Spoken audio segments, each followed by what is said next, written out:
Hey, what's up? I'm Ofosu Jones-Quartey. And I'm Leah Santa Cruz. We are the meditation coaches on the Balance app. And this is our weekly show, Well Balanced, where we explore ways to live a healthier and happier life. And today, I want to talk about how working with a particular group of people helped me learn how meditation can really only be effective when you adapt it to the individual. Yeah, completely agree. So what was the group that you worked with? So a few years back, pre-pandemic, I worked through the city of Washington, D.C., District of Columbia, with a group of formerly incarcerated persons who were back in the world and they wanted to make a positive difference in their communities. And they were experiencing a high level of stress re-entering their communities. They were also experiencing stress in the work that they were trying to do to prevent young people from following the same paths that led them to be incarcerated. So it was a measure taken by the city to give some mental health and resilience and de-stress resources to this group of people. In my ignorance, I approach this situation with like a one-size-fits-all approach to mindfulness. I'd led workshops for teachers, led workshops for students. I've led workshops for administrators. Many different ages groups too. Exactly. Yeah. So I just felt like, okay, I'll get to know this group, but I'll come in with, with the standard things. And one of those standards was to have everybody sit quietly with their eyes closed and breathe. And that seems, simple enough, and it seems logical enough if you're going to do a mindfulness workshop. But I found that a good amount of the people participating really had a hard time with sitting still with their eyes closed.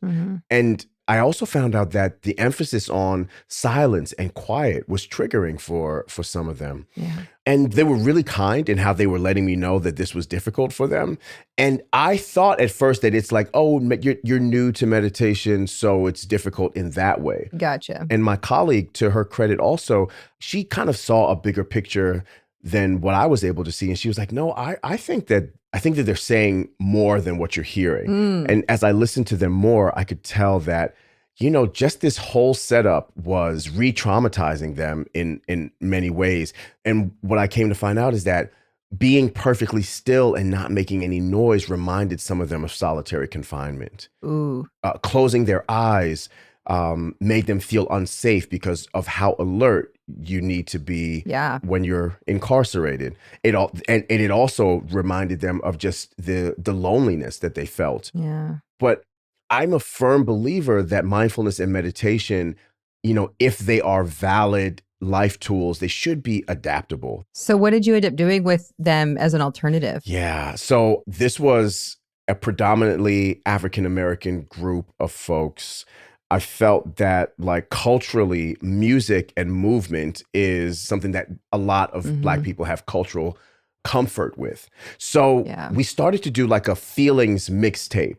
So basically, however you're feeling in any given moment, what's the song you would associate with that? And we'd compile these songs. And then at the end of a session, we'd have a little mixtape and we'd play that. And we would do mindful movement, to that mixtape. So we definitely found that mindful movement was a better alternative to abject stillness. Yeah. Yeah.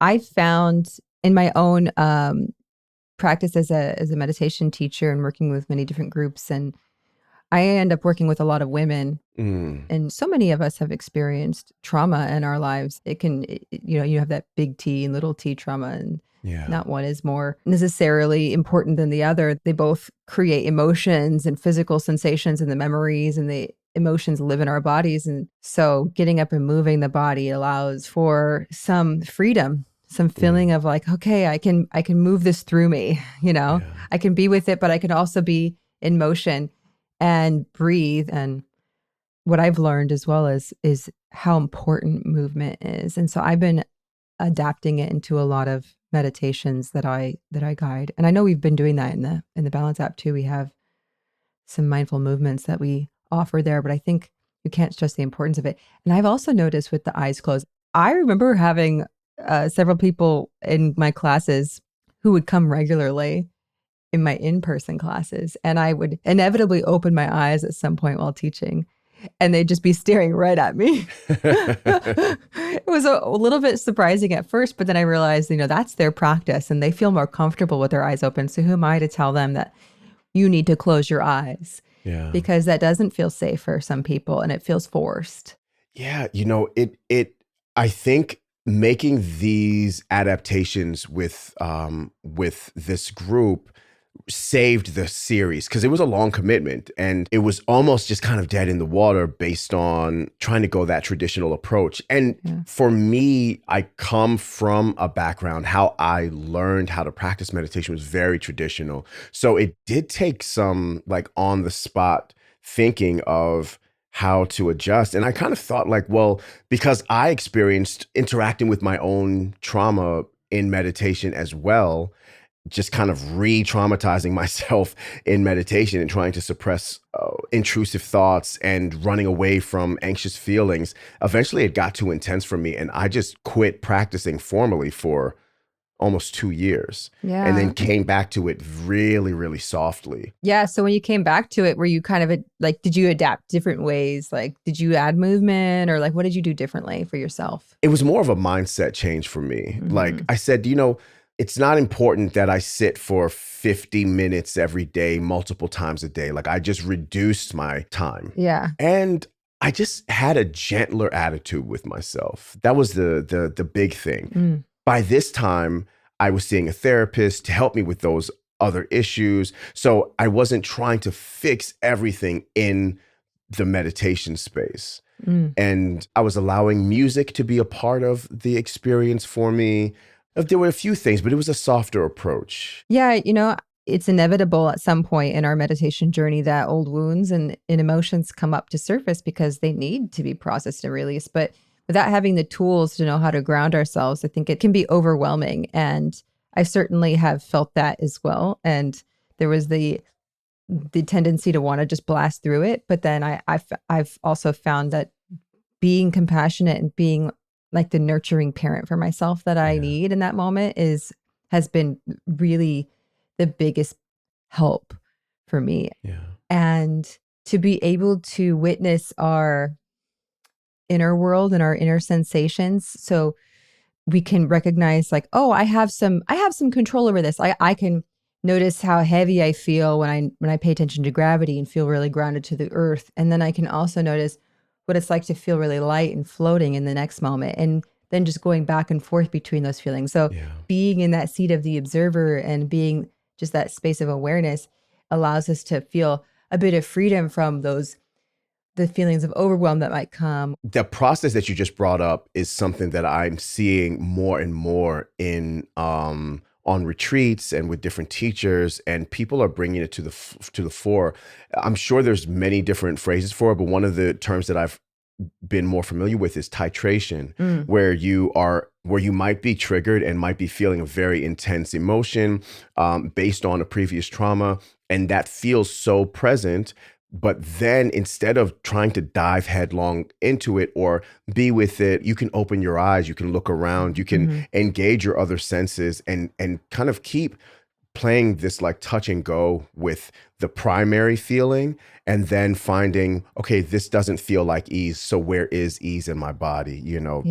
Right now, my right elbow is not stressed out or feeling a lack of ease. It gives you relief and resilience because, okay, I can be with this difficult emotion or sensation for just a moment, but I also have the power to step away from it and the trauma isn't happening in this moment. Just like you're saying, all of this basically has formed the basis of what is now known as trauma-informed mindfulness. Yeah. And I think that it's been building amongst the community of practitioners and teachers.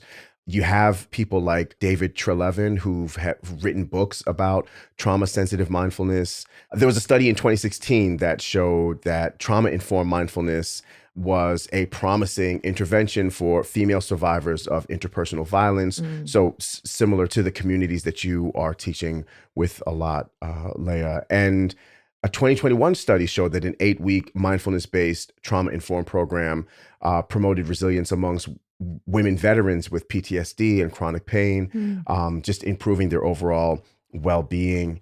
And I think as mindfulness and as meditation have become more popular, people are raising their voices to say that, well, these traditional approaches are not working for me.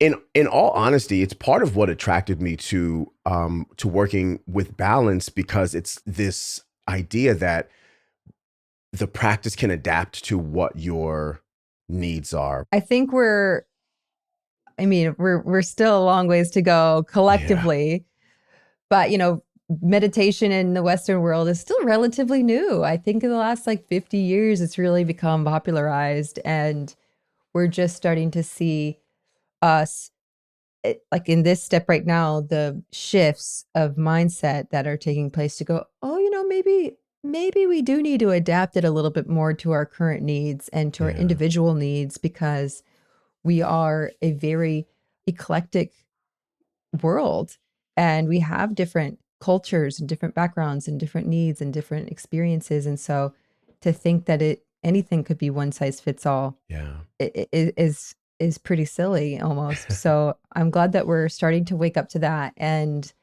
that we can pave the way for this, and bringing personal health and wellness to each person. And recognize when you need to take breaks, and recognize when maybe you do need to open your eyes, put on some soothing music, move your body. Maybe perhaps you take a walk, or you exit the room if you need to. All of these are valid ways to bring mindfulness into your life. And I think if we remember why we are practicing mindfulness, to be more present and to be more kind, whatever your ultimate goals are in bringing mindfulness into your life, there are so many ways that you can do it. Don't confine your view of what is valid in practicing mindfulness as a way to support you. Totally agree. Well, I can talk about meditation with you all day, Leah. It's one of my favorite topics, and you're one of my favorite people to talk about it with. Same. Before we go, I want to check in with you, Leah. What is giving you life right now? Ooh. Well, I have a lot of friends and family coming into Bali to visit over the next coming weeks. And I'm just feeling like this sense of bringing community together. I started a working mothers group here. And it's been a wave in my life where I'm going, okay, you know what? I'm crawling out of that hole of isolation from COVID times, and then being in the newborn and the baby bubble. And wanting to connect more with people and individuals and feel like a deeper sense of community. And so that's what's really giving me life right now. That's awesome. Yeah. What about you, Ofosu? Giving you life. Yeah, gosh, I asked this question, but now I have to think about it. Well, I've got a performance happening, and it's going to be a very stripped down. It's just me, my singing bowls, and a fellow musician that I worked with a lot, a harpist named Kim Sator. And we're going to do a sound healing event, and I'm just getting ready for that. And so that is giving me life. It's giving me life and a little bit of nervousness, but oh, that's the best kind of life. I mean, a little thrilling, Yeah, I'm on my toes. And hey, you listening or watching, let us know what's giving you life right now. You can drop a comment in the comments or message us on social media. We'd love to know what's giving you life right now. Yeah. And if you're not watching the podcast yet, please go check us out on YouTube. Our channel's called Balance, and we've got a link to today's episode in the show notes. Or if you're on Spotify, you can see our video now when playing this episode in the app. If you want to get the latest audio versions of our episodes, you can follow wherever you get your podcasts. True. We'll be back next week. Until then, have a beautiful day and week. Don't forget to be kind to yourself. Take care. Peace. Ciao.